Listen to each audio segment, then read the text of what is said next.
Olá, você está assistindo ao novo episódio do Lá e Conversa, a nova vertente do podcast O Internacionalista do Laboratório de Análise Internacional Berta Lutz da Universidade de São Paulo, agora no YouTube.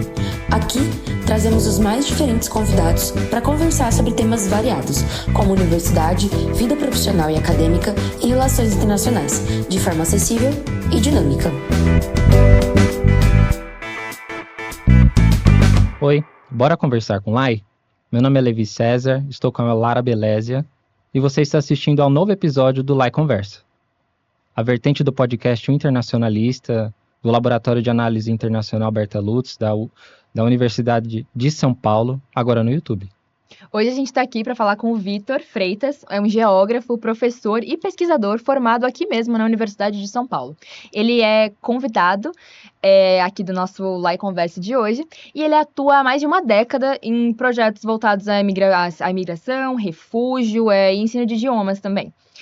A trajetória dele inclui a participação em projetos como o projeto de ensino de geografia do Brasil para refugiados. É muito interessante, a gente vai falar sobre isso. Ele foi premiado pela USP também, e além disso ele faz um trabalho com refugiados e imigrantes na Bibliaspa, que a gente vai passar um pouquinho mais para frente sobre isso também. Ele leciona português para mulheres afegãs refugiadas nessa organização e também desenvolve pesquisas acadêmicas e atua na formação linguística e intelectual de diferentes comunidades. Então, a gente está muito feliz de ter você aqui hoje. Vitor, foi assim uma coincidência muito grande a gente conseguir arranjar esse nosso encontro aqui. Foi difícil, mas a gente conseguiu. Então, muito obrigada por comparecer e seja bem-vindo ao La Conversa. Muito obrigado. Então tá certo. A gente vai começar não seguindo essa trajetória muito no lado temporal, assim, mas a gente vai dar uns saltos entre as coisas e você tá livre para falar o que você quiser sobre toda a sua trajetória, desde aqui da USP até o seu trabalho atual.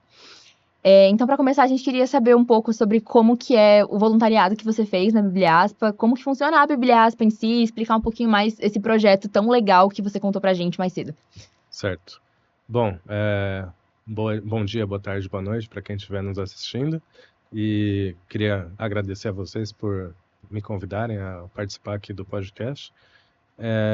E vou tentar atender as demandas aí de vocês e tentar ser claro também nas respostas e nas explicações.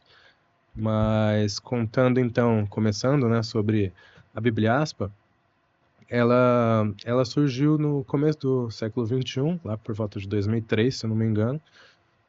E ela surgiu com o intuito justamente de fazer uma integração entre os povos da América do Sul, né, o Brasil e países aqui latino-americanos, e países árabes também. E isso aconteceu através de um outro professor que trabalha aqui na Universidade de São Paulo, que é o Paulo Fará. Ele leciona na Faculdade de Letras, ele dá aula de cultura e língua árabe e outras disciplinas também. E ele é o presidente lá da organização. E, olha, desde que eu cheguei lá, que foi muito tempo depois do início, né? Começou em 2003, como eu tinha mencionado. Eu cheguei em 2017 para trabalhar como voluntário.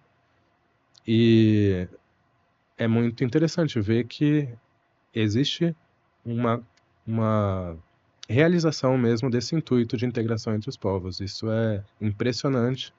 Eu trabalho com muita felicidade naquele lugar, porque é um lugar onde a gente trabalha com propósito e trabalha com diferentes aprendizados. É incrível. É realmente uma porta para o mundo. Deve ser muito doido você estar em contato com todas essas nacionalidades diferentes, assim, e isso acaba sendo meio que... você até usou essas palavras, um termômetro pra gente entender o que tá acontecendo em outras nações do mundo que a gente não faz a menor ideia. Sim, né? Com certeza. Quando eu comecei lá, eu comecei como assistente do professor Luiz Bittar, que foi meu orientador também no mestrado. E ele segue trabalhando lá até hoje como voluntário, dá aula aos sábados, de português também. E eu era aquele cara que fica ali no cantinho da sala, quietinho. Às vezes o professor faz uma piada, né? Chama ali para resolver alguma dúvida, exemplificar, ilustrar um pensamento. E durante todo o tempo que eu estava ali acompanhando, eu estava também aprendendo, né, a ensinar. Isso é incrível. E é incrível também poder aprender, ou ter tido a chance de aprender com um profissional como ele, que muito, muito, muito capacitado Uhum. e entrega uma aula de ótima qualidade. É incrível a aula dele. Eu recomendo, se vocês puderem. Ele dá aula de Geografia dos Recursos Naturais aqui, ou Teoria e Método de Geografia, Uhum. entre outras disciplinas às vezes também.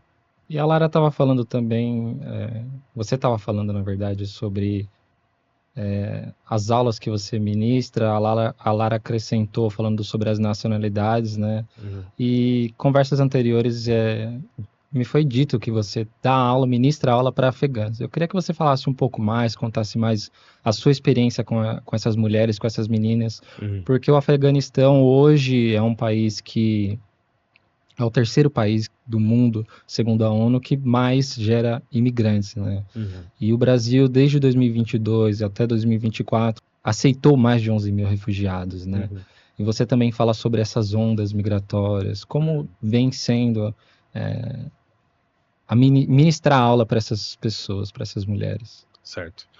Bom, exatamente. A Lara mencionou que existe a sensação de um termômetro do cenário geopolítico internacional Hum, quando a gente lida com a chegada de novos alunos que são refugiados, que são imigrantes lá na Bibliaspa, né? Eles vão lá para estudar, para ter acesso a vagas de trabalho, né, a capacitações, que também, para além dos cursos de português, também tem cursos de capacitação profissional lá, isso é muito bacana. Sobre o projeto das mulheres afegãs, é algo recente, né, na nossa história e na delas também. Uhum. E, puxa, tem muitos aspectos para a gente tratar sobre esse assunto. O que me satisfaz, por um lado, é ver que a gente propõe uma abordagem quase que diametralmente oposta ao que o Talibã faz ou tem sim, feito no Afeganistão. Então, sim, as mulheres lá têm sido proibidas de fazer quase tudo, né? sim. E aqui a Bibliaspa teve a chance de proporcionar um curso, né, de formação para esses alunos, essas alunas no caso. Óbvio, elas não vieram sozinhas, elas Sim. vieram com filhos, Com a pais, família. maridos, as famílias, né?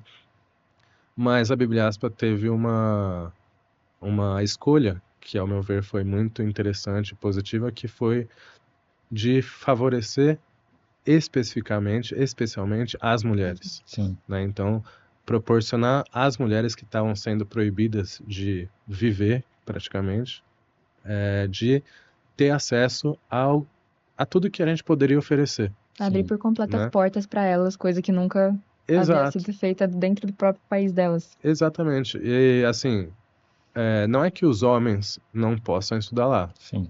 Os maridos, eles estudam lá, Uhum. trabalham lá. Só que é uma outra abordagem, é um curso mais estrito, que é o que acontece aos sábados, que é aberto para todas as nacionalidades. Uhum.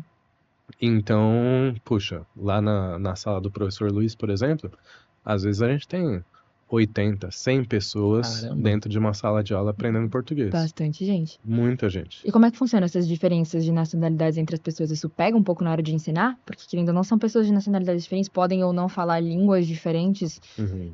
Não sei como é que funciona isso para vocês que estão ensinando para essas pessoas. É interessante trabalhar lá, porque em meio a toda essa diversidade, né? Quando a gente vê o noticiário, a gente fala, puxa, as pessoas, os países, as culturas têm diferenças, isso pode gerar atritos, mas está todo mundo ali com um propósito, que é aprender o português, que é conseguir seguir com a vida aqui no Brasil. E eu acho que isso orienta a energia de todo mundo para um ponto em comum e ao mesmo tempo eles entendem que aqui no Brasil a gente tem uma cultura do acolhimento e uma cultura da paz. Apesar de todos os pesares que a gente está acostumado a vivenciar aqui e saber sobre o que acontece aqui no Brasil, né, das violências, Sim. das atrocidades, mas ali dentro da sala de aula e dentro da Bibliaspa existe esse clima de paz, de convivência. Não vou dizer que nunca aconteceu nada, óbvio, uma vez ou outra tem algum atrito ali, mas é muito raro, muito, muito raro. E é um dos motivos que me faz ter a sensação de que eu trabalho num lugar incrível, porque é como se eu estivesse vivendo em um micromundo Uhum. onde existe paz e existe ensino, aprendizagem e convivência, sabe? Entre tantas coisas É diferentes. como um oásis, vamos dizer aí, Sim, sabe? É como um mini paraíso. sim. Isso é impressionante pra mim, pelo menos. E interessante isso que a gente está falando, porque, só para contextualizar um pouco para quem nos ouve e para quem nos vê, a partir de 2021, os Estados Unidos, que estava presente lá no Afeganistão, já com o governo Joe Biden, retirou as tropas que estavam lá há muitos anos, né? Os Estados Unidos faziam uma ocupação ilegal lá no Afeganistão desde o começo dos anos 2000, após o 11 de setembro, né? Esse grupo, e é importante a gente falar sobre isso, porque esse grupo, o Talibã, é uma criação do próprio Estados Unidos, né? Quando a gente volta um pouco nos anos 80, quando a gente ainda está lá na época da União Soviética, a União Soviética tentou invadir o Afeganistão e existiam grupos radicais, né, que veio a se tornar a Al-Qaeda, o Talibã, que eram os chamados Mujahidins, e eles eram financiados pelo próprio Estados Unidos, né? Sim. Então depois os Estados Unidos sofreu um ataque, o 11 de setembro, eles invadiram o Afeganistão e por mais que tenha sido uma invasão ilegal, essas mulheres que a gente mencionou, elas tiveram direitos garantidos em certa medida, né? Mas aí a partir de 2021, quando os Estados Unidos retirou aquelas tropas, a gente viu aquela situação muito triste, eu não sei se você se lembra, mas pessoas que se agarravam a aviões e elas caíam depois. Então, e em pouco tempo, né, o Talibã retornou ao poder aí, cerca de alguns meses depois. E essas mulheres, essas meninas que você recebe, elas tinham limitações da escola, elas só podiam ir até a sexta série. Mulheres, elas não ocupavam cargos políticos, elas não podiam se distanciar mais de 70 quilômetros sem uma escolta masculina. Então, eu acredito que você consiga perceber o passado dessas pessoas quando você tem uma convivência com ela, porque eu faço curso de mestrado também, e na minha sala de Direitos Humanos, Migração e Refugiados, eu tenho aula com uma congolesa, um haitiano, uma angolana e uma descendente de Síria e libanesa. Então são muitas experiências, né? Muitos mundos diferentes. Muitos mundos diferentes. E eu acredito que você, tendo um contato recorrente com essas pessoas, você cria um tipo de vínculo, né? Tem alguma dessas histórias que você pode falar pra gente, que te marcou, que você criou uma conectividade? Olha, tem muitas. E eu acho que, apesar de todas as limitações às quais elas estiveram sujeitas ao longo de suas vidas, né, tem histórias muito diversas dentro do grupo das afegãs. Então, tem mulheres que, antes de chegar lá a Bibliaspa, nunca tinham segurado uma caneta. E a gente estava ali tendo que alfabetizar desde o zero. Tem outra história que é de uma mulher que foi, agora eu não lembro exatamente a patente, mas uma alta patente dentro do exército do Afeganistão e hoje está tentando se reestruturar vivendo aqui. Descobri semana passada que uma das minhas alunas foi jogadora de futebol da seleção do Afeganistão. Caramba, que legal. Nossa. E então, nesse contexto de Copa do Mundo, né, isso me chocou muito. E ela, além de jogadora, ex-jogadora no momento, ela é médica. E ela tenta, a todo custo, né, conseguir trabalhar aqui como médica também. Só que a revalidação de diploma, ela é difícil. ainda uma dificuldade para muita gente, para todo mundo praticamente. Custa caro, né? Tem que estudar muito. E ela possivelmente venha a fazer um outro curso de medicina aqui do zero para poder seguir fazendo exercendo seu ofício, né? Sua carreira aqui. Então essa história dela, por exemplo, que foi jogadora de futebol e médica, uma espécie de Sócrates do Afeganistão. Bem isso. Cara, são histórias. Todas as mulheres que estão lá, as nossas alunas, elas são pessoas que nos inspiram muito. Sim. Porque a gente, aqui no Brasil, a gente vive num contexto, em relação ao cenário geopolítico internacional, que faz com que a gente não tenha tanto essa sensação de que a gente vai cair dentro de uma guerra, ou que Sim. tudo pode mudar a qualquer momento, né? Uhum. Sim. Mas existem outras dinâmicas às quais nós estamos sujeitos e que, inclusive, né, tanto vocês das relações internacionais ou a gente da geografia, a gente estuda caos climático, né, tem Sim. pandemia, tudo pode fazer com que a gente tenha que migrar em algum momento Sim. e reconstruir as nossas vidas. Então, Sim. eu sempre fico impressionado porque tem mulheres de 20 anos, tem mulheres de 40, 60 anos que estão lá todo dia. Não, tô aqui para aprender, quero viver, quero reconstruir minha vida.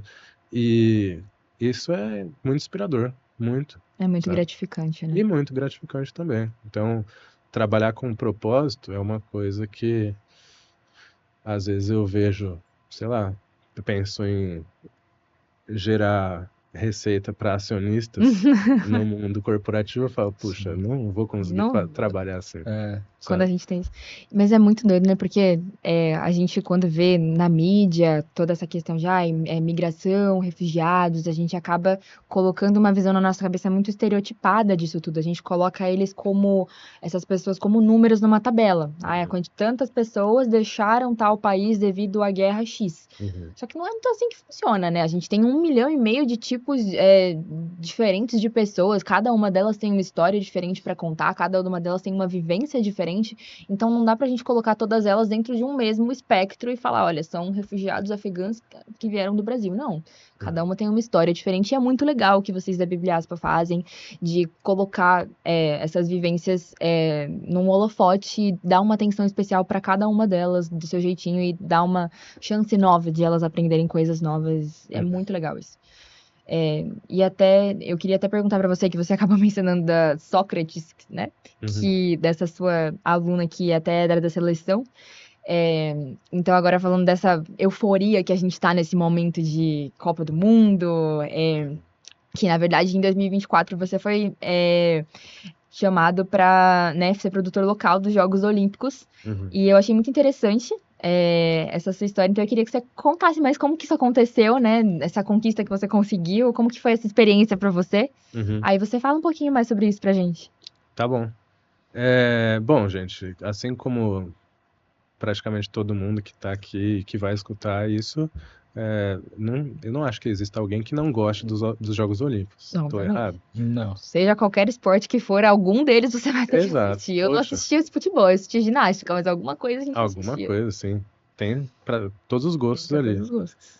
E, óbvio, também sou um apaixonado por esportes, né? Um pouco antes aí do podcast a gente falou da política e tal. Sim. Mas eu sempre assisti Olimpíada, Copa do Mundo. Eu sempre pensei, caramba, eu nunca vou ter dinheiro para assistir uma partida dessas. Uhum. Né? Apesar da gente ter tido a Olimpíada aqui no Brasil recentemente, 2016, né? Uhum. Mas, mesmo assim, eu também não pensava que nem no Brasil eu conseguiria pagar um ingresso, porque não é só o ingresso, né? Se tivesse que ir pro Rio de Janeiro, tem os custos do transporte, os hotéis, pousada que seja, Ixi. tudo mais caro, superfaturado por causa do contexto e tal. Com certeza. Então, sempre foi um mundo muito distante para mim, Uhum. muito distante. E é impressionante como o mundo dá voltas e ele acaba capotando às vezes e faz com que a gente chegue em lugares que a gente nunca imaginou. Nunca né? imaginou que está. E eu só consegui chegar nessa participação porque eu sou professor de francês também, Uhum. autônomo, né, independente, professor particular. E eu comecei através das minhas amizades, assim, pessoa que conhece alguém, que conhece alguém, que conhece alguém. Eu comecei a dar aula para uma mulher que é produtora lá na Globo, ela é jornalista também. Tudo é sobre produtora. contatos, gente. Tudo é sobre Olha, contatos. sim, gente, eu acho que Quem tem amigo inclusive, tem tudo, né? É quem tem isso amigo aí. tem tudo. E eu acho que, assim, falando sobre essa coisa das amizades, das relações, eu gostaria que alguém criasse algum curso de amizades, gestão de relacionamentos, assim, porque, Nossa, olha, servi. isso move muito o mundo, né? Infelizmente, na minha sensação, ao longo das minhas percepções da minha vida, eu tenho percebido que isso pesa muito mais até que currículo, às vezes. Sim, Nossa com senhora, certeza. como ter os Então, contatos certos na hora certa. exatamente, pesa demais. E bom, aí eu comecei a dar aula para Lorena, que era essa, e é ainda essa jornalista e produtora. E, poxa, foi muito legal, né? Ela já estava se preparando para ir morar lá na França. Nossa. E ela saiu fazendo muita aula, porque ela precisava aprender logo. Ela ia ser meio que assim, ela ia segurar a barra da Globo lá na França. Então Nossa ela senhora, que tinha que responsa. aprender muito. E a gente já saiu estudando muito, desde 2022, assim, se não me engano. E aí, através dela, apareceu outro jornalista, e outro jornalista, e outro jornalista, e outro, e eu fiquei dando aula para uma galera lá dentro. Nossa, virou professor de francês da Globo. É, quase isso. Olha. Quase isso. Tive contato com muitos jornalistas. Isso fez, inclusive, crescer a minha paixão assim, pelo jornalismo. Aprendi muito dando aula para eles. Porque muitas vezes a gente tinha que praticar, né, uma conversa, um diálogo ali em francês, ou apresentar alguma coisa. E como eu também não sou bobo, né, às vezes eu pedia para eles contarem alguma história, né, quase que como um podcast desse aqui, só que para eles praticarem o francês. Então eu ia aprendendo e a gente foi desenvolvendo, né, uma proximidade, uma coletividade que foi muito bacana. E chegando ali um pouco mais perto da Olimpíada, eu falei para um deles, para todos eles, mas para um pouco mais assertivamente, eu falei, então, e aí, vai sobrar alguma coisa para mim? Tem como arrumar alguma... Posso ajudar você de alguma maneira? Olha. Eu vou para lá. E na época, eu tava muito quebrado. Muito quebrado de dinheiro mesmo. Desesperado, porque não tinha terminado o mestrado ainda, eu tava aquele limbo. estresse e sem dinheiro, porque assim, como lá na Bibliaspa a gente trabalha com editais, né, ou verbas que vêm de leis e tal, isso às vezes demora, tem burocracia, e aí o que a gente... Nada é certo. Né, nada é certo, não tem uma data exata para as coisas acontecerem. Então, eu tava num momento ali também, alunos, na época, os jornalistas estavam parando, porque eles estavam indo morar lá na França, e aí eu tava meio desesperado, mas eu falei, cara, eu vou juntar o último dinheiro que eu tenho e eu vou pra França, porque alguma coisa eu vou arrumar. E também, ao mesmo tempo, perguntei lá pro pessoal, vai sobrar alguma coisa? Aí tem um, que era o mais cabeça ali, que ele falou, olha, você quer mesmo? Se você quiser mesmo, eu vou falar com o pessoal que tá organizando a equipe, e aí é por sua conta depois, você vai fazer uma entrevista, se vira lá. Nossa. Aí, beleza. Rolou a entrevista, só que eu não tinha comprado passagem ainda, eu não tinha lugar pra ficar. E a pessoa com quem eu fiz a entrevista, né, foi, poxa, muito atenciosa. Foi incrível, uma gente finíssima. Mas ela falou no fim da entrevista, olha, Vitor, cara, a gente trabalha com uma estrutura que é muito parruda, vamos dizer, né? E a gente precisa ter certezas. Então, poxa, você não tá morando ainda em Paris. Você não comprou sua passagem. Eu não tenho como te garantir nada. Tipo, a gente precisa de certeza. A gente tá fechando com o pessoal que já mora lá, que já trabalha lá. Apesar de eu já conhecer muito bem a cidade, eles precisavam de um pouco mais de certeza, né? E aí eu falei, tá bom. Então, né, encerrei a chamada ali e falei, poxa, rodei, não vai rolar. Não vai rolar, Olimpíada. destruíram meus sonhos. Não, às vezes não acontece, né? E aí eu falei, bom, mas mesmo assim, não é possível. É a Olimpíada. Algum trabalho, Tem que né, ter. tem que ter. E como eu tava desesperado, eu falei, vou me jogar, porque eu não tenho nada a perder. É isso aí. E fui, e quando eu cheguei lá, começou a pipocar um trabalho ou outro, e aí eu consegui fazer uma entrevista com a Record para trabalhar exatamente como produtor local também, porque na última hora alguém da equipe deles tinha ficado doente e nem ia poder mais trabalhar, E aí sobrou uma vaga. Aí o cara falou, não, vamos fazer uma entrevista na terça que vem. Que era já uma semana antes da Olimpíada começar. Aí, no dia da terça-feira que ele tinha marcado comigo, ele falou, Vitor, sabe o que é? Pô, surgiu uns BO aqui, não vou conseguir Não vou fazer. Aí eu falei, rodei de novo. Daí mesmo agora. Agora não vai ter mesmo, porque é Não. uma semana pra começar e não deu. Cara, vocês acreditam que 2 horas depois dessa chamada 2 terminar, horas. a mulher lá da Globo mandou uma mensagem, Vitor, tudo bem? Você tá aqui em Paris? Aí eu tipo, caramba. Tô. Será que eu tô? Aí eu falei, tô sim, tá tudo bem? Tá precisando de alguma coisa? Aí ela, poxa, na verdade sim, a gente tá com muitas demandas aqui essa semana e tal. Essa semana pré-abertura, né? Eles estavam, todo mundo muito Uma estressado, loucura. imaginando. Sim. Mesmo com as equipes já formadas, puxa, vai surgindo um monte de coisa, BO pra resolver, correria e tal. E aí ela falou, você poderia ajudar aqui a gente por uns 3 ou 5 diazinhos, assim, só pra, né, desafogar um pouco das tarefas. Falei, top, bora. Nem precisa pedir 2 vezes. Aí, beleza. Aí aparece aí então no endereço tal.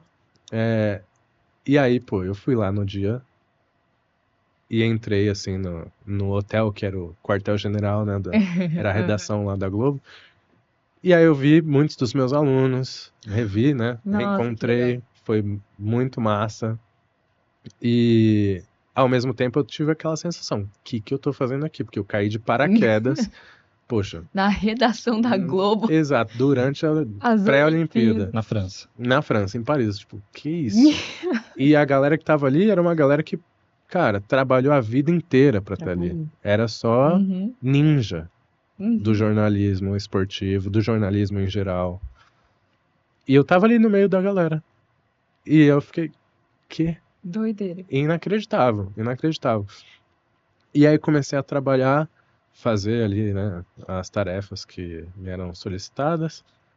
E aí passaram uns dias, foi acabando aquele prazo que a Eveline tinha mencionado.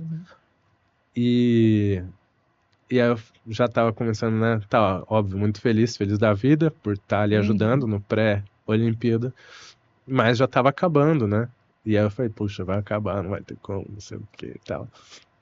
Até que um dia ela chega pra mim, assim, na mesa lá da redação e fala, então, Vitor, você toparia continuar aqui com a gente até o fim? Aí você imagina. Falei, caraca, Eveline, vem aqui que deixa eu te dar um abraço, pelo amor de Deus. Onde é que eu assino? Nossa, cara, inacreditável. E todo dia eu chorava de alegria porque era muita sorte. Imagina. Tipo, era um sonho que eu já sabia que eu nunca ia viver. E eu tava vivendo, sabe? Então, eu quando era criança, lutei judô, até hoje luto jiu-jitsu, e essa coisa do kimono, do tatame, pra mim é muito caro, sabe? E aí a gente tava trabalhando, só que a equipe que já tava formada, e os jornalistas, eles já tinham a credencial, tudo. Eles já tinham acesso irrestrito a tudo. E eu era o cara que ficava mais lá na redação, né? Tipo, meio preso ali, feliz da vida, porque eu tava participando. Qualquer coisa né? tá ótimo. Tava ótimo. Mas às vezes tinha alguma coisa que eles precisavam fazer e eu não conseguia fazer muito porque a credencial, né, ela dava o acesso às arenas e tal, mas também um maior conforto na locomoção dentro da cidade, que tava com muitas ruas fechadas, sabe? Às vezes, sei lá, precisava ir numa Xerox e as ruas fechadas, porque ia passar ali a prova de biciclismo, sabe? E aí eu ficava tipo, putz, às vezes não vou conseguir fazer alguma coisa, ou melhor eu não fazer, porque se der ruim vai ser horrível. Então eu ficava mais ali dentro do espaço da redação, no comecinho, e quando chegou a minha credencial, a gente trabalhava muito, cara, inclusive o pessoal da Globo trabalha demais, é incrível, incrível. Deve Tipo, ser eu bizarro, né? nunca tinha visto nada num ritmo tão intenso, não tem hora pra acabar, e o pessoal trabalha com o máximo de determinação e para entregar uma qualidade de trabalho que é surreal, surreal. Então, cada um tinha o seu horário, né, de trabalho, que era o horário entre parênteses ali, né? Porque, entre aspas, vamos dizer, porque nunca era certo. Mas avançava o horário, a gente ia madrugada dentro e tal. E tinha um tempo, obviamente, para descansar também, porque ninguém é de ferro. E o que que a gente fazia? Quem era produtor local e conseguia se livrar, às vezes, a gente trabalhava até onde precisava, dormia pouquíssimo Nossa. e no dia seguinte já acordava cedo para, antes do período do trabalho, Uhum. acompanhar alguma competição. Alguma coisa que tá acontecendo. Então a gente ia lá, Nossa. acessava com a credencial de mídia, né? Que legal, que massa. E tinha os camarotes ali da mídia, tipo, os espaços, né? Que são muito privilegiados, porque o pessoal precisa ver bem, Sim. precisa fotografar bem, precisa filmar bem, etc. E quando eu peguei a minha credencial, a primeira coisa que eu fiz foi ir à arena de judô. E aí mexeu com aquela criança lá que lutava judô, Nossa. que ainda vive em mim, através do jiu-jitsu e tal. E, cara, ali eu desabei de chorar. Eu falei, Nossa. não acredito que eu tô vivendo isso. Eu não acredito que eu tô aqui. Eu, eu fiquei meio que em choque mesmo, assim.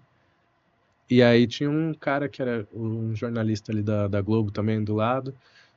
E eu falei, caraca, mano, tô muito feliz de estar aqui, cara. E, poxa, querendo ou não, ele trabalha com isso. Ele já foi a dezenas de competições ao redor do mundo. E pra ele é uma coisa mais normal, Uhum. né?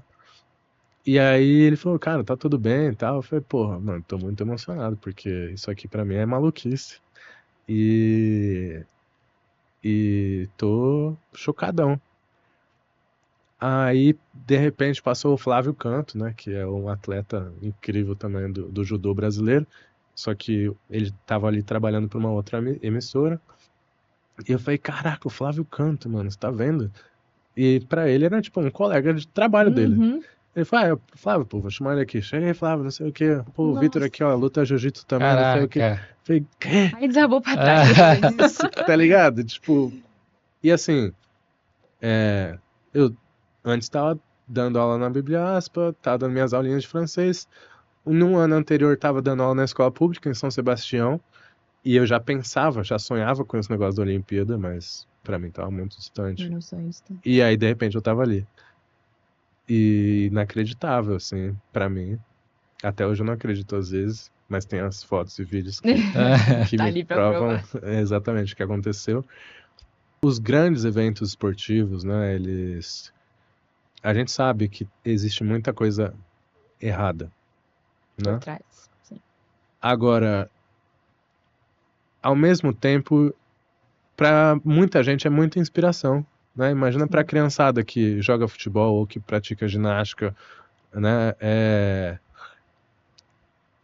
Cara, como muitas coisas da vida, tudo tem muitos lados, Sim. né? Então, tá ali vivenciando aquilo que, sim, tomou muito dinheiro dos contribuintes franceses, que tomou muitas ruas, né? Que fez do espaço público privado durante muito tempo ali, entre outras coisas que a gente não aprova.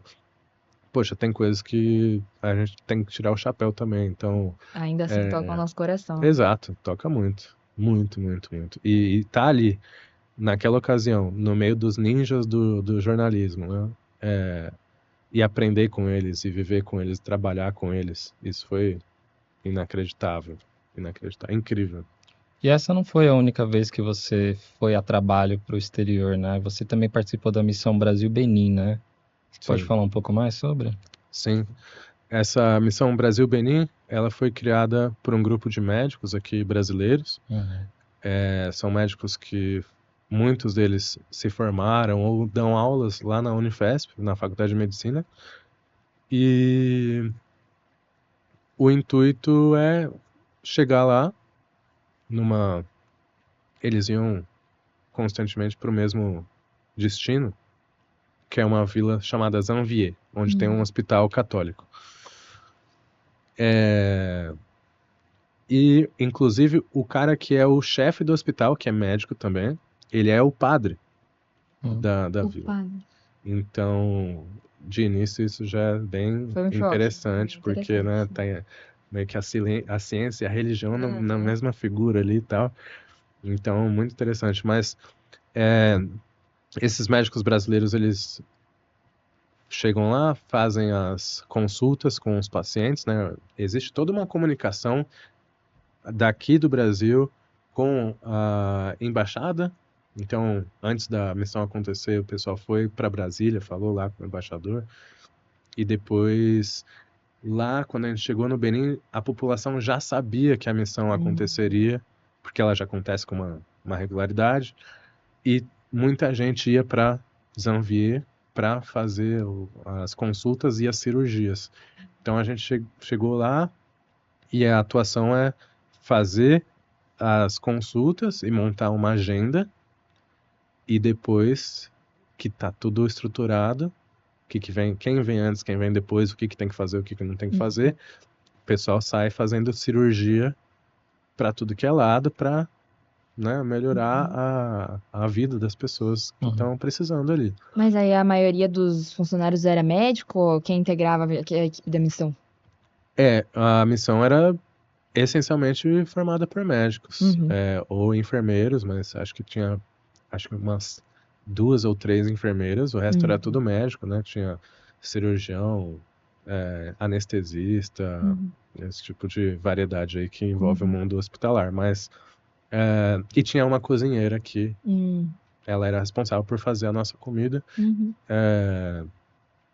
E tinha eu como tradutor, fui trabalhar como intérprete ali, fazendo a tradução do que a população falava, que eles falam Igbo e francês. Então, através do francês, eu traduzia para o português e os médicos conseguiam se comunicar ali Se entender. e vice-versa, né? Então, para fazer com que essa missão se tornasse realidade, cada participante recebeu um bolo de rifas aqui no Brasil ainda, e a gente vendia os números para poder bancar a missão, né? Bancar os seus próprios custos e os custos da missão. E aí, cara, saí vendendo o máximo que eu Rifa, que pudesse, louco. vendia rifa para família, obviamente ia ter que comprar tudo. A diretora da escola onde eu trabalhava, que foi onde o Stefano estudou, Stefano é um colega nosso que indicou, inclusive o Vitor aqui para o nosso podcast. a diretora foi gente boa, comprou uns números ali também, os outros professores também para dar uma força e tal. E foi muito legal que quando eu falei que ia participar, ela falou, não, Vitor, claro, você tira uma licença aí, tá tudo certo, vai lá, participa mesmo, é bacana. Que legal. É difícil alguém também, né, se contrapor à Sim. participação numa missão humanitária. Sim. Deu tudo certo nesse sentido.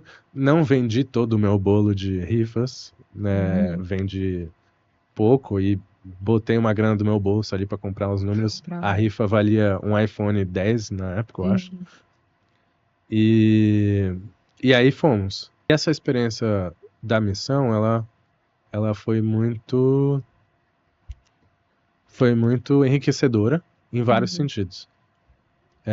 Eu nunca tinha tido contato com a vida da medicina, né? Eu dava aula na escola para ensino fundamental. É outro mundo. Todo dia eu tava ali na minha lousa, falando com os alunos, oi, e aí, molecada, não sei o que, perigo, paró. De repente eu tava ali vendo as pessoas serem abertas. Quase um Grey's Anatomy, né? Exato. Na vida real. Muita gente não sabe onde é que fica o Benin, nunca ouviu falar. E é um país que faz limite com a Nigéria. E é de lá que foram trazidos, né, à força, vários dos escravizados que foram para a Bahia, aqui no Brasil. E então existe um elo muito forte do Brasil com o Benin, ainda que não se fale muito nisso. Né? Existe na nossa história aí uma conexão. E antes da missão começar, a missão médica mesmo começar, a gente deu uma volta lá. E existe lá, se não me engano, na cidade de Uidá, um portal, um monumento reconhecido pela Unicef, que é a Porta do Não Retorno. E existia todo um ritual das pessoas que estavam ali sendo escravizadas pelos europeus. Elas tinham que seguir numa rua, numa avenida, né, de terra batida assim, e essa avenida tem uns totens. E cada totem simbolizava uma parte da vida delas. Os totens ainda existem lá. Então, eles tinham que dar uma volta num totem, e aí, por exemplo, nesse primeiro totem, eles eram obrigados a esquecer a língua deles. Caraca. Aí no outro Nossa. totem, tinha que esquecer a religião deles. Meu Deus. Aí no outro totem, tinha que esquecer a família deles, porque também, né, eles iam ser separados, misturados com outras pessoas escravizadas de muitas vezes outros vilarejos e tal. Então existia esse ritual até chegar lá na porta do não retorno, que é quando eles iam ser embarcados e Nossa. trazidos aqui para a América. Sim. Cara, isso foi muito chocante, porque eu nunca tinha escutado isso na escola. Quando eu tinha estudado sobre a África e a escravização, nunca tinha escutado essa parte. E depois tinha um casarão que a gente visitou ali, que o guia tava falando, esse é o casarão. Eu falei, tá, casarão pra quê? Esse casarão é uma casa comprida, assim, Uhum. uma casa térrea comprida, com pequenas janelas Uhum. e praticamente nenhuma porta. E aí a gente, tá, mas que diabos é esse casarão, Pra que né? serve? Pra que serve? Ele falou, esse casarão aí é o lugar onde todo mundo que tá saindo escravizado era aclimatado ou ficava aí uns 2, 3 meses antes de entrar no navio negreiro. Ou seja, era meio que um ambiente para se acostumarem Com a viagem. à viagem Nossa. dentro do navio negreiro. Então, o navio negreiro, a gente, cara, a gente sabe que é uma coisa desumana. Agora, existia já uma desumanização Antes? muito antes. E então a gente via coisas ali nessa cidade que era um dos polos da exportação, né, dos escravizados. E tinha um outro quarteirão ali que era perto desse casarão, que era um quarteirão que só tinha um monumento, acho que uma lápide gigantesca, assim, um quadradão gigantesco, com um mosaico bonito e tal. E aí a gente, tá, mas o que é esse monumento? Ele falou, aqui nesse quarteirão tinha um buraco gigante, que era uma vala comum, e todo mundo que não chegava até o momento do navio era jogado aqui nessa vala. Aí você já tipo, ai meu Deus do céu, o que é isso, cara? Aí a gente foi no Museu da Escravidão que tem lá. Eles têm um museu. Tem um Museu da Escravidão. Uhum. E ali no Museu da Escravidão foi também um momento muito chocante e ao mesmo tempo enriquecedor, porque ali a gente viu uma exposição que acho que é permanente. É uma exposição de fotos de um cara chamado Pierre Verger, que é um sociólogo francês e fotógrafo. E ele fez uma obra justamente mostrando os elos que a gente tem ali no Golfo da Guiné e no Brasil, no litoral brasileiro, através do candomblé. Então, ele tirou Que fotos doido. dos rituais lá e depois tirou fotos dos rituais e da população aqui. Uhum. E ele colocou nos livros, né, Um lado do outro. uma do lado da outra, uma foto do lado da outra. E aí você vê que era igual. Então, Nossa. a cultura que, né, os europeus tentaram dizimar e fazer com que as pessoas não seguissem mais seus rituais religiosos, ou até a língua, ou todas as simbologias, isso resistiu muito. Sim. E é a né? prova viva de que grande porcentagem da nossa herança cultural aqui no Brasil é 100% exportada da África. E ao mesmo tempo, cara, toda essa dinâmica da escravidão, ela aconteceu por conta de várias atrocidades, mas apesar de tudo isso, é impressionante ver como muita coisa resistiu, como muitas pessoas resistiram, Sim. né? Então, isso aí já foi um grandíssimo aprendizado antes da gente entrar na parte da Da medicina. missão, sim. Então, essa é uma história que eu nunca vou esquecer, porque foi um aprendizado in loco muito além de tudo que eu já tinha lido de escravidão. E eu acho que vale a pena para todo mundo conhecer o Benin. Uhum. É um país, pô, incrível, incrível, e que tem um elo muito grande com a nossa história. Sim. Vale a pena. E você mencionou também esses navios, os navios negreiros, né? A história em si do período da escravidão no Brasil, ele é um período muito triste, né? Mas ela não começa aqui, né? Que nem você falou. E esses navios, eles, eu não sei se você sabe, mas eles tinham o nome de tumbeiros, né? Sim. Então é muito triste você entender porque o nome tumbeiro, quando esses cativos eram colocados dentro desse navio, grande parte deles morriam. E hoje a gente tem isso registrado porque eles eram entendidos como bens, né? Uhum. Inclusive, esses tumbeiros, as pessoas morriam tanto nele que elas eram arremessadas ao mar, né? E aí acabou mudando a trajetória dos cardumes de tubarão, enfim, muita coisa. E a gente lida muito mal também, né, com essa história aqui no Brasil, pelo menos a gente se diz um país que é muito diversificado, mas na prática, institucionalmente, prevalece outra realidade, né? E você falar um pouco sobre como o Benin tem essa relação com o Brasil é fantástica, principalmente eles terem um museu, né? É uma questão de identidade, né? Uma identidade que foi arrancada deles e da gente também, né? Eu venho, minha família, como eu estava falando antes aqui para Lara, é da Bahia, e todos são negros, né? E com certeza eles não vieram da Itália, né? Então, assim, é um processo, né? Muito triste, mas que faz parte da nossa história, né? Uhum. Por que a gente não tem um museu da escravidão? Né? Eu não sei. Até onde eu sei, a gente não tem um museu da escravidão no Brasil. A gente não tem me algumas recordo. exposições na Algumas Pinacoteca. exposições. Tem o Museu Afro-Brasileiro no Ibirapuera também, que pega um pouco dessa história, mas a gente precisava de alguma coisa, um símbolo um pouco mais nacional, né? Pra poder Exato. centrar essa memória sobre esse assunto. E assim, talvez a gente associa muito os museus a coisas que aconteceram no passado, né? E a gente sabe que institucionalmente a escravidão acabou. Mas todas as consequências, ou muitas delas, ainda estão em voga.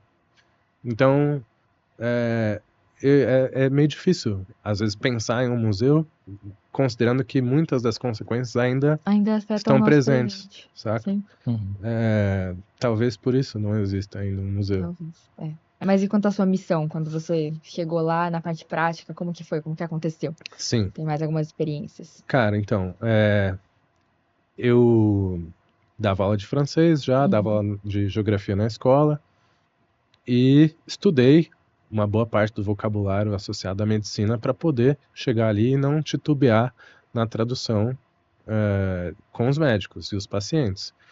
E foi um momento que eu estudei muito, porque eu já tinha a clareza que as vidas de muitas pessoas iam depender dos médicos, mas também do que eu fosse falar para eles e vice-versa. Eu não podia entender um sintoma errado. Um medicamento, uma alergia errado. Isso é um peso muito grande, é uma responsabilidade muito grande. Sim. E foi um momento que eu aprendi muito. E aí quando a gente chegou ali na parte das consultas, né, a gente chegou no hospital, fomos muito bem recebidos e tal. Marius, se não me engano, era o nome do padre e chefe do hospital.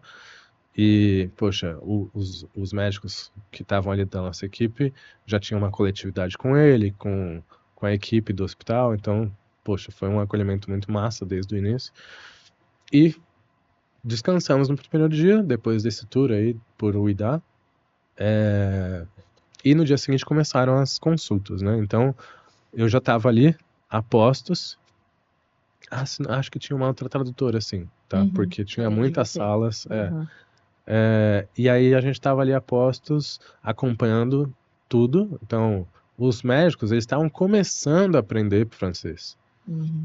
E não dava para... Algumas coisas eles já, já pegava, assim. Igual quando você tá falando com algum gringo, e aí o gringo fala, sei lá, fish. E aí você, peixe, pô, peixe, isso é Peguei. peixe. Aham. Então tinha isso já com os médicos, mas, poxa, contar o que tava sentindo, Sim. entender Pra os não sei quantos sintomas. pacientes ao longo do dia, até lá o seu Não dá pra francês já você, foi. não dá pra você ficar no fish, baguete. Baguete. Não dá. É. Então tinha que ter um apoio mesmo de algum tradutor. E eu tava ali justamente para isso. Então fizemos várias consultas nos primeiros dias, na primeira semana, assim. E cara, já era meio chocante, porque as pessoas vinham com problemas de saúde, né, com algumas doenças que eu já não estava acostumado a ver. Pode ser que o pessoal aqui que trabalha em hospital, né, esteja mais acostumado. Isso, para mim, era todo um mundo muito novo. Mas, de modo geral, mesmo sem trabalhar no hospital, não costumo ver as enfermidades que eu estava vendo ali.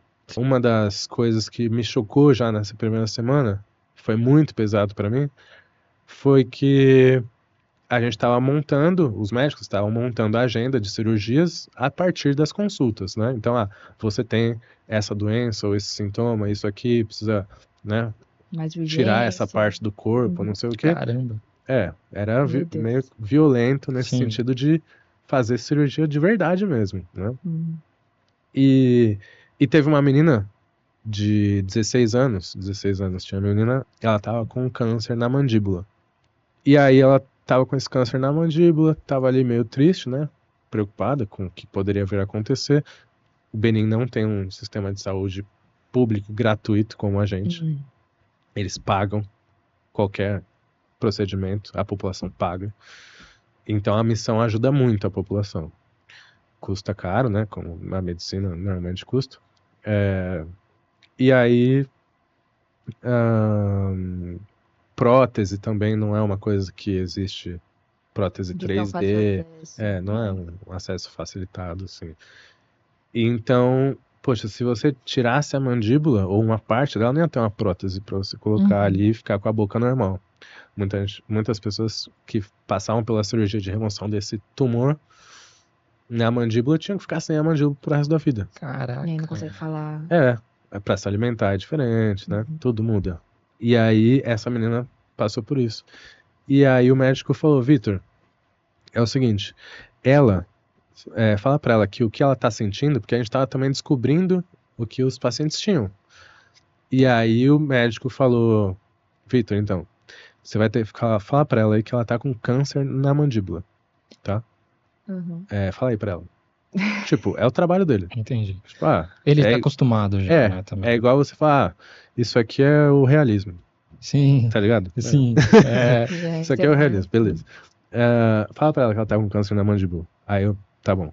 Aí falo pra ela que ela tá com câncer na mandíbula, puxa, a menina vai ficar ainda muito mais impactada do que ela já tava, porque tava sentindo ali uns sintomas. E aí a situação fica pesada. Aí ele falou, chega aí, Vitor. Aí a gente saiu da sala um pouquinho. Ele falou, você vai ter que falar pra ela que a única coisa que a gente pode fazer pra salvar a vida dela é tirar a mandíbula dela. Essa menina aí de 16 anos, ela nunca mais vai ter mandíbula. Ela que é uma menina de 16 anos, se preocupa com a imagem dela. Não é uma menina bonita. Sim. No começo da vida. No começo da vida. Tem tudo pra viver aí. E ela vai ter que fazer uma escolha. Ou ela aceita que a gente tire a mandíbula dela, ela nunca mais vai ter, e vai ter várias consequências. Ou ela vai morrer por causa disso. Fala aí pra ela. Caramba. E aí eu tinha que entregar essa mensagem e fazer. E ele falou, olha, você tem que falar de um jeito que você não assuste ela a ponto dela não querer fazer a cirurgia.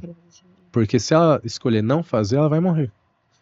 É o que vai salvar a vida dela. Então, quero que você traduza isso de modo que você possa impeli-la a aceitar a cirurgia.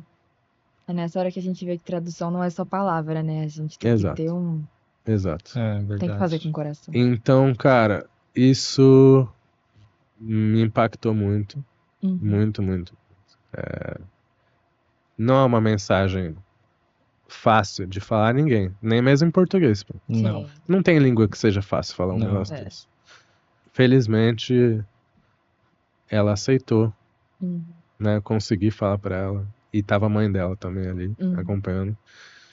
E aí ela falou, não, beleza, eu vou fazer. E aí na semana seguinte ela foi operada e E deu deu tudo certo, sabe?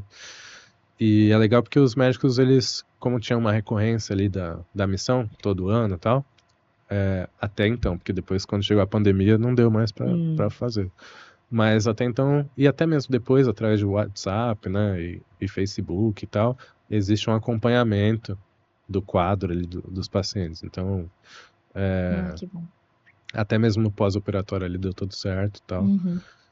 Mas teve esse tipo de coisa, já pesado desde o início, né? E, cara, muito incrível ver, porque eu vi ali durante a estruturação da agenda, os médicos falando, ó, esse paciente aqui, ele tem tal situação, a gente vai ter que abrir ele de tal jeito, tirar isso aqui, Meu tirar Deus. aquilo ali, Cada não sei o detalhe quê. que você não pensa que você vai. É uma coisa que você fala, meu, acho que eu Quase saiu de lá com diploma também. eu aprendi demais, demais. Sim. E assim, o quão incrível é a profissão do médico. Uhum. Incrível. Que a pessoa tá ali pra te salvar a vida, pô. Sim. Não tem nada maior que Simplesmente. isso. Tipo, cara, todas as profissões são importantes, tá? Uhum. Sim. Mas o maluco vai abrir o seu corpo Sim. e A tirar um bagulho de você, responsabilidade que tá ligado? envolve Sim. isso é bizarro. Isso é radical. Uhum. Radical. Sem dúvida. É incrível. Mas assim, é muito interessante ver como todas essas suas vivências acabaram. Porque quando a gente pensa, ai, vou lá fazer o papel de um intérprete do português para francês, tá bom, vou conversar com as pessoas de uma língua para outra, o meu maior problema vai ser aplicar isso na hora de falar com as pessoas. Só que esse não é nem de longe o maior dos nossos problemas na hora que a gente vai falar, né? Porque comunicação não é só palavra, né? A gente tem todo um significado por trás, tem sentimento envolvido. Acho que você ter lidado com todas essas pessoas ainda mais de um jeito tão automatizado que eles devem lidar com as coisas, porque são muitos pacientes. São, tipo, muita gente.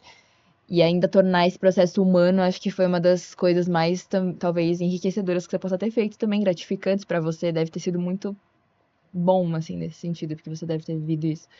Com Foi muito certeza. interessante acompanhar. E agora, assim, encaminhando pro final, depois de todas essas histórias incríveis que a gente conseguiu ouvir aqui, porque você é um cara com muitas vivências, Vitor, eu tô adorando, eu tô me sentindo aqui numa série de TV, vendo todas as histórias da sua vida. A gente queria entender porque, pra quem não sabe, o Vitor saiu daqui, dessa maravilhosa faculdade, a FFLeste, onde nós estamos neste momento.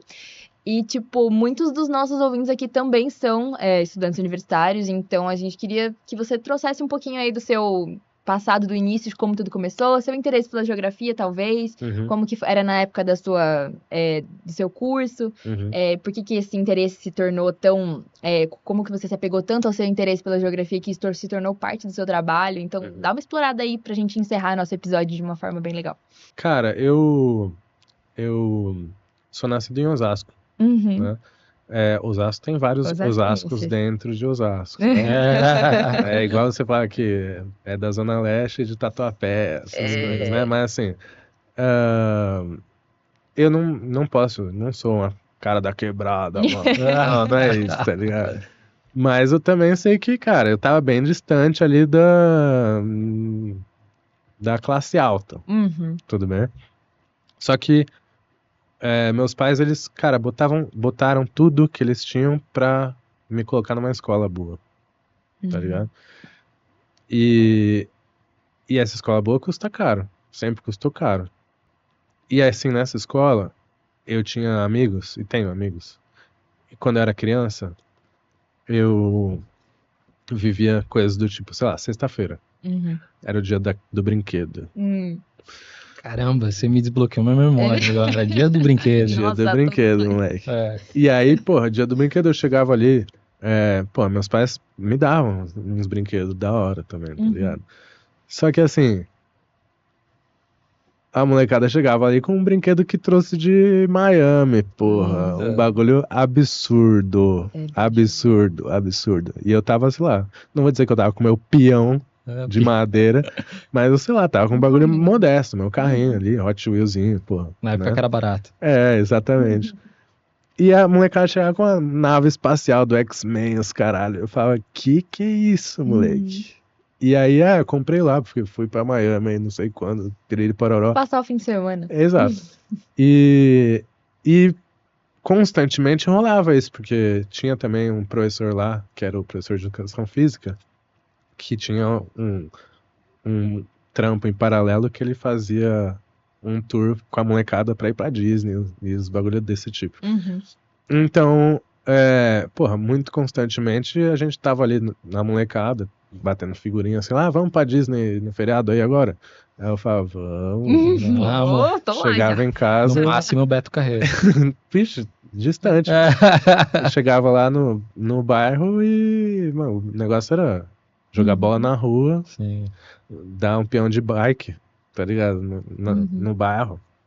Não tinha, mano, isso de ir pra outros países, tá ligado? Sim. Como assim?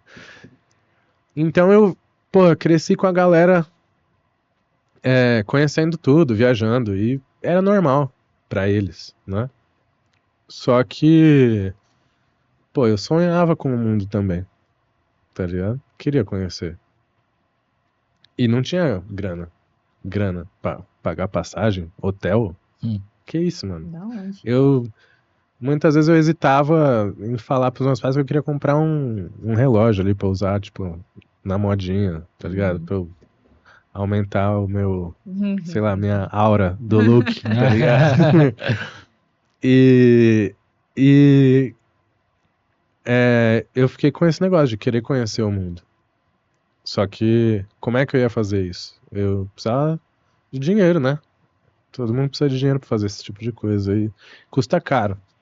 Então, o que eu consegui encontrar como um caminho foi estudar geografia, porque eu ia conseguir conhecer o mundo através dos livros, né? E dentro da universidade pública. É o melhor caminho. E eu acho que, cara, ter entrado na geografia decorre muito desse momento da escola e desse contato com mundos diferentes, com Brasis diferentes, sabe? Porque dentro da escola eu tava ali com a galera elite de São Paulo. E quando eu tava ali em Osasco, eu tava com a molecada do bairro, mano. Tipo, tinha um moleque que pichava, tinha um moleque que tomava, tinha um moleque que cometia algum delito. Tipo, normal. Isso é normal no nosso mundo, né? E eu já via que minha mãe tinha uma preocupação ao longo dos anos que iam passando e ia ficando mais velho e mais rebelde e tal, né? Mas, cara, eu queria entender mais. A geografia fazia sentido pra mim na escola. Porque eu tava estudando, sei lá, desigualdade, injustiças, coisas do tipo. Por que o mundo é desse jeito? E aí, quando eu cheguei no fim do ensino médio, eu tava no auge ali da rebeldia, pô. Eu queria mudar o mundo, né? Como um bom adolescente. E como que a gente vai mudar o mundo sem conhecer o mundo, né? Não dá pra mudar o que você não conhece.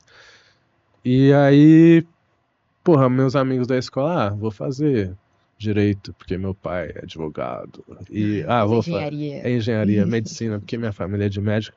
Cara, nem meu pai nem minha mãe foram pra faculdade, tipo, não tinha nenhuma referência, tá ligado? Então, eu falei assim, cara, eu preciso entender mais desse mundo.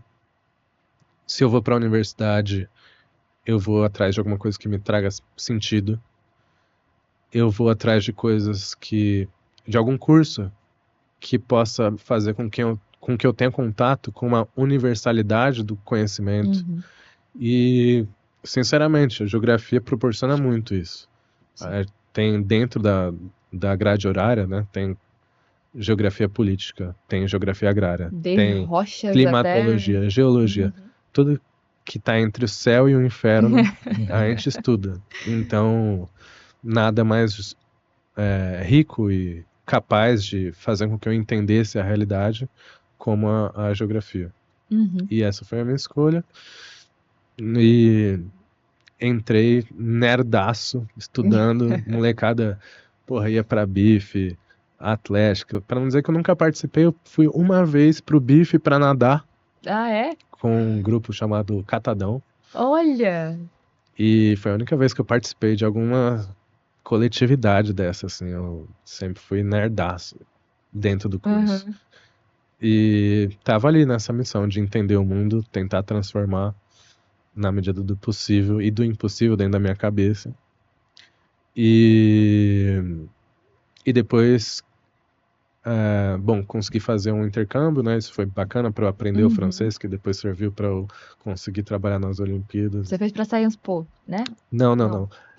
Eu fui para Sorbonne, Paris Nord, Ah, que é uma outra, uhum. mas eu acabei de dar aula para um pessoal do IRI, É? que foi lá para Sciences Po. Nossa, que legal. São duas meninas, uma chamada Julia, a outra Isa, Ah, conheço. sabe? Uhum, as duas são conhecidas. Dei aulas para No IRI elas. todo mundo se conhece. Massa. E muita gente boa, as duas. Um Uhum. abraço para vocês. Aproveitem o intercâmbio, isso muda muito a vida. Uhum.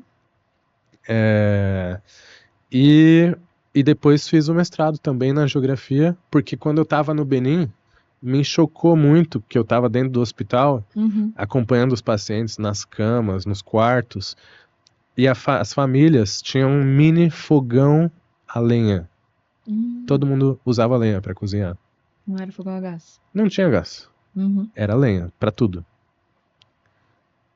Então, pensa você, num quarto de hospital, tá ali o paciente internado, a família puxa aqui um forninho, bota a lenha, acende uma fogueira ali para esquentar o rango.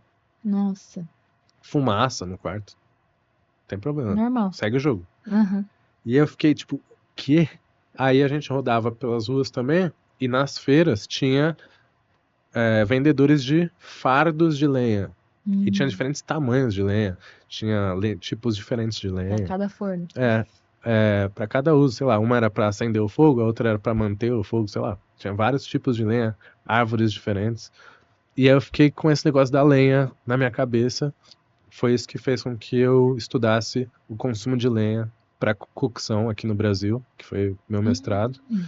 E chocante, porque quando a gente teve aí a pandemia, né, o Brasil vinha aumentando o seu IDH, principalmente ali de 2000, 2001 para frente, até 2010, 2011, e até 2013, aí começou a ter aquelas crises políticas ali, foi Deu uma vendo a decaída. Dilma, depois chegou o Temer, depois Bolsonaro, então muito do que foi conquistado em termos de qualidade de vida no Brasil foi perdido do meio dos anos 2010, então de 2015, 2016 para frente. E quando a gente chegou em 2021, a minha pesquisa ali apontou que a gente teve 50 milhões de brasileiros usando lenha para cozinhar. Caramba. Nossa, Muita gente. muita gente. Gente. Mesmo pro Brasil. Mesmo pro Brasil. É incrível um número desse. E então interessante porque através de tudo que eu fiz foram se desdobrando coisas, mas sempre conectadas às vivências aí Que você teve ao que eu longo da tive. vida. Bom, acho que é impossível também você desenvolver alguma coisa que você nunca tenha tido Sim. algum contato, né? Mas foi isso. Aí terminei o mestrado no ano passado. Uhum. E agora eu tô naquele momento assim, será que eu sou louco o suficiente pra Pra fazer um um doutorado? Não faço. Ou vou pro mundo da RI também, tava falando isso Muito com legal. o Stefano, Seria interessante. porque O IRI está de portas abertas pra qualquer um. legal, porque querendo ou não, em paralelo tem essa vivência com o pessoal da imigração E é uma baita vivência. E isso com certeza me ajudaria muito em estudos aí envolvendo as relações internacionais.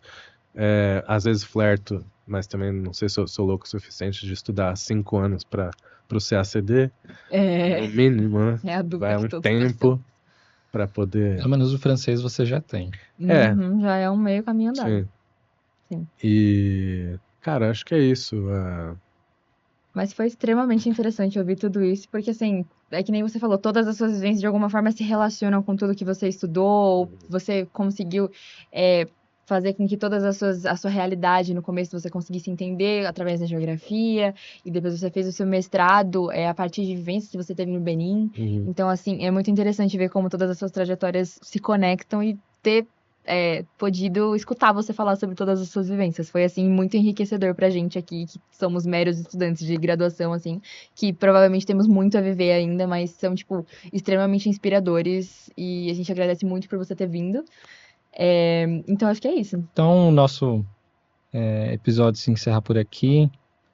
Agradecemos muito, Vitor, por aceitar participar.